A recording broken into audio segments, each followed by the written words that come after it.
Hablando del caso Corpesca y tratábamos de hacer un análisis un poquito más en perspectiva respecto de este caso de corrupción, aprovechando a la gran Mónica González que tiene, digamos, todo el trabajo de investigación que hizo CIPER y que luego echa a andar la bola, ¿no?, de la justicia en este caso. Y yo decía que hay un aspecto político que no tiene que ver con lo moral, ni lo social, ni necesariamente lo judicial, que es la responsabilidad de la izquierda en todo esto. No del caso Corpesca, puntualmente el caso Orpis, evidentemente, pero del desmantelamiento del Servicio de Impuestos Internos, del rol que jugó la administración Bachelet como cómplice de los casos de corrupción que hoy día estamos viendo en Chile y que llegan a puerto, como el caso Corpesca. Y yo decía, desde una óptica más editorial, que duele cuando la izquierda se ve implicado en esto. No es porque la derecha tenga una suerte como de carta blanca para ser corrupta, yo no estoy diciendo eso.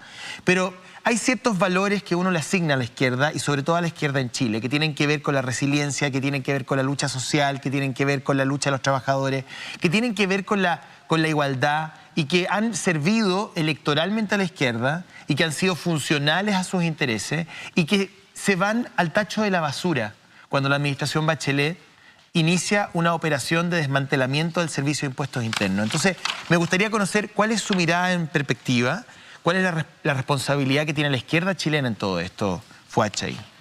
A ver, yo creo que evidentemente que la corrupción terminó permeando transversalmente la política y distintas áreas de nuestra sociedad. Yo creo que es uno de los grandes flagelos que de alguna manera también explica lo que es el estallido social, que tiene múltiples causas, entre ellos, ¿no es cierto?, una molestia con la impunidad respecto de casos de corrupción, pero en las instituciones públicas, ¿no es cierto?, lo que ocurrió en la iglesia, lo que uno ve en determinadas empresas, los abusos que se generan. Y yo creo que nosotros no tuvimos ni la fuerza suficiente para poder frenar eso, ni para poder enfrentarlo adecuada y oportunamente. Y cuando se perdió la ética de cambio y también se perdió la ética de la probidad, entonces la gente no... ¿Pero en qué momento pasó eso? Nos perdió respaldo. Yo creo que no hay... ¿En qué momento esa izquierda que venía saliendo de la dictadura? ¿Tú quieres la pregunta de Mario Vargas Llosa?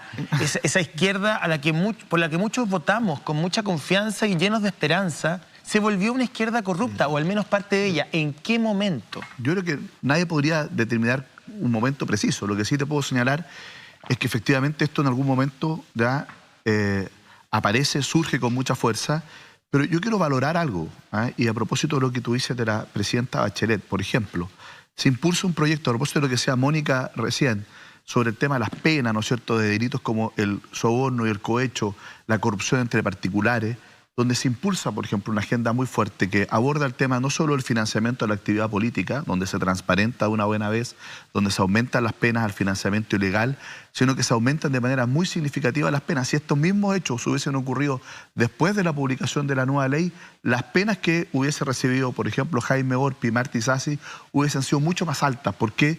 Porque se aumentó la pena de parte entre años y un día, llega hasta más de 10 años, para el delito de cohecho, donde se establece que no necesariamente debe haber una contraprestación, que era una de las cosas que hacía muy difícil acreditar el delito de cohecho, donde se establecen, ¿no es cierto?, nuevas figuras penales como la corrupción entre particulares, como la administración desleal. Y yo creo que quiero rescatar de que nosotros, en lugar de barrer debajo de la alfombra, legislativamente hacia el futuro se ha corregido el tema del financiamiento de la política, se ha corregido el tema de aumentar las penas para este tipo de delitos que son gravísimos. Hay cosas que están pendientes. Yo presenté una indicación en su momento cuando era diputado y se discutía el perfeccionamiento de los tribunales tributarios y aduaneros, donde se le quitaba al Servicio de Impuestos Internos el monopolio del ejercicio de la acción penal para perseguir los delitos tributarios. Porque hoy día, ¿quién lo puede hacer? No lo puede hacer el Ministerio Público por sí solo, no lo puede hacer un particular que se creya. Tiene que hacerlo solo el Servicio de Impuestos Internos o el Consejo de Defensa del Estado a solicitud del Servicio de Impuestos Internos. Por lo tanto, si el director del Servicio de Impuestos Internos no presenta una denuncia o una querella, simplemente estos delitos no se pueden investigar. Y esto a mí me parece todavía un hecho escandaloso que hay que corregir, porque no puede ser que dependa de una persona la impunidad o no en materia de delitos tributarios. Pero para cerremos el tema, Mina, cortito, es que no puedo dejar pasar el tema del Servicio de Impuestos Internos, Fuad. O sea, el tema del Servicio de Impuestos Internos es gravitante, es la columna vertebral de todo lo que hemos estado discutiendo. Y el Servicio de Impuestos Internos fue descabezado en la administración Bachelet. Discúlpeme que sea tan preciso, pero yo vi el programa cuando estuvo aquí el señor Vargas y él hizo denuncias gravísimas respecto a lo que estaba ocurriendo desde la Dirección Jurídica del Servicio de Impuestos Internos. Entonces, efectivamente hubo una agenda legislativa.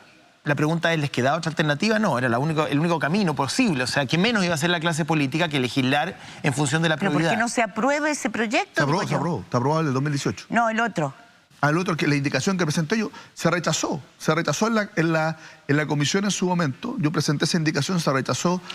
¿Por qué? Porque, claro, lo que se dice justamente es que el Servicio de Impuestos Internos tiene que utilizar esta herramienta con discrecionalidad, porque lo que le importa es que le pague los impuestos. Entonces, bajo la amenaza de que si no me pagan los impuestos, me puedo querellar, entonces recauda más. Pero termina generando una impunidad desde el punto de vista penal. Solo quiero decir una cosa, mira, el problema de impuestos internos no nace con Bachelet. Yo quiero decir que además aquí yo quiero defender a los funcionarios de impuestos internos, porque muchas veces los funcionarios de impuestos internos han sido quienes han puesto la denuncia respecto de sus directivos. Pero ¿qué pasó con Julio Pereira? Yo fui el que lideré y presidí la comisión investigadora del caso Johnson. Recuerden que terminamos, ¿no es cierto?, con el director y el subdirector en el primer gobierno de Bachelet fuera. ¿Por qué? Porque por sí ante sí le condonó 50.000 millones de pesos a una empresa respecto a la cual él era el asesor antes de llegar al Servicio de Impuestos Internos. Era el abogado de la empresa, llega al servicio y le condona 50.000 millones de intereses y multas, pero además genera un mecanismo que extingue el capital de una manera totalmente irregular. Yo lo quiero llevar justamente en este mismo tema, pero ya que partimos nuestro programa de hoy con el fallo histórico que pesa sobre el ex senador Jaime Orpiz y la ex diputada Marta Isasi por cohecho, pero tal como decía Mónica, también es un fallo histórico porque condena a la empresa Corpesca penalmente.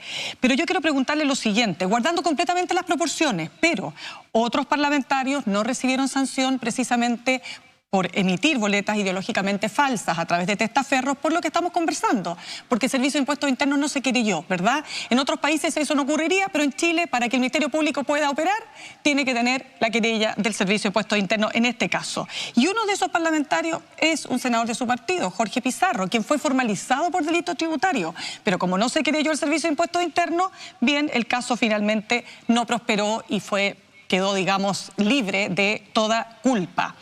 ¿Cómo explica usted que sea precisamente el senador Pizarro que esté negociando a nombre de su partido la reforma tributaria con el gobierno? La reforma que justamente plantea y que deja fuera, según lo que dicen los que la critican, temas como la norma antielusiva y darle más facultades al Servicio de Impuestos Internos y a la aduana.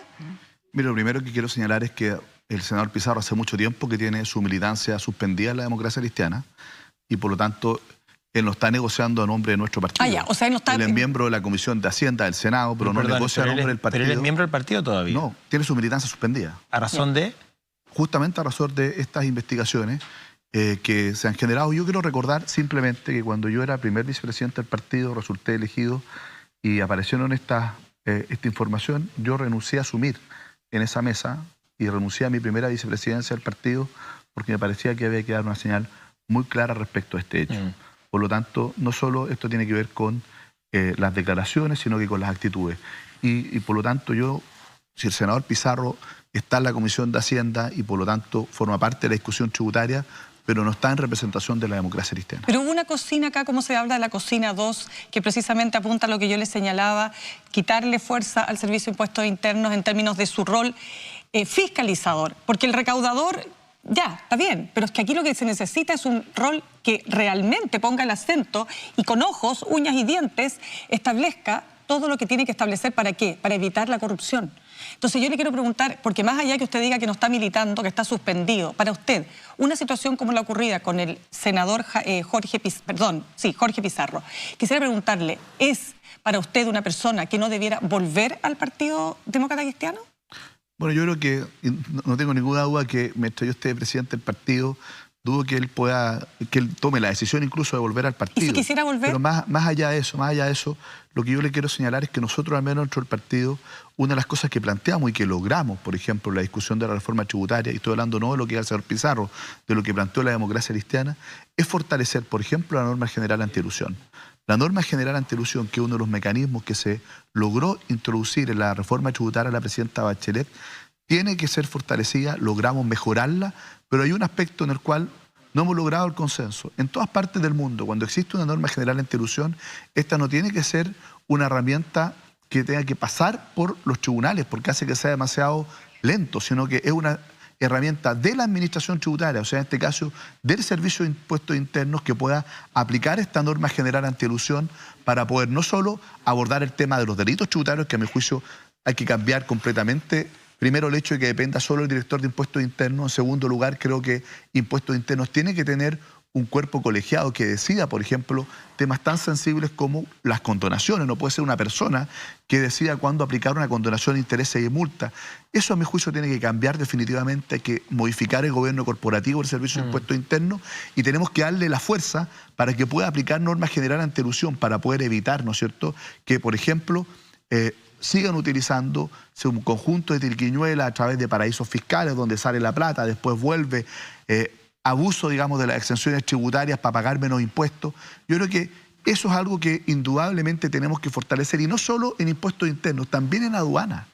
¿Ya? Yo quiero decir que hoy día los propios trabajadores de aduana nos dicen que hay aproximadamente 3.000 millones de dólares al año de evasión en aduana, y creo que esto es un escándalo que requiere, en definitiva, fortalecer la musculatura del Servicio de Impuestos Internos y también del Servicio Nacional de Aduanas.